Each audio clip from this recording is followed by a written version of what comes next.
So Gigliani came from City Football Group, working with Manchester City on a lot of relationships with their international football clubs in the EU, Latin America. He was on the board of directors and worked directly with club CEOs and sporting directors to set targets, provide direction, yada, yada, yada, corporate speak. Everything that all these quotes from Carolyn Kindle, from Gigliani, they relate to, and I'll say one from Carolyn Kindle here.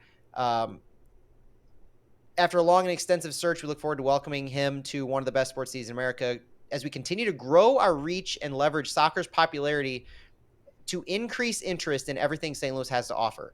She talks about how his incredible amount of international soccer experience will help take them to the next step in their ambitious journey to become a global soccer brand.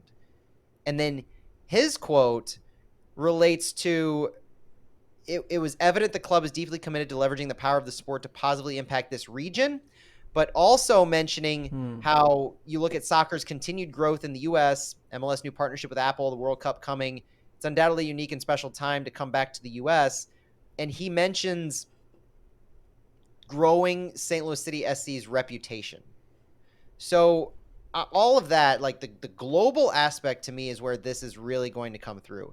Like we know the ambitions of this ownership group to not only be the perfect community neighbor and to improve our community, but to help put St. Louis on the map.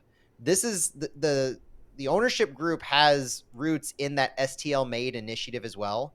And all of the marketing that goes into touting St. Louis on a global level.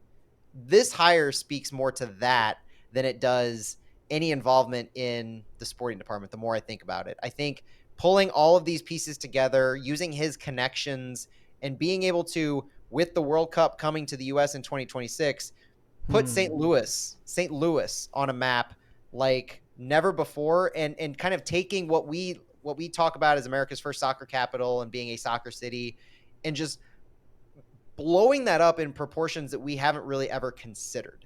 And so whether it's marketing or whether it's opportunities to partner with clubs or to be visible on a global level, I just think this should be viewed more as like the first or a next step in that conversation and that evolution than it should be about his involvement in signing players or doing what Lutz is doing.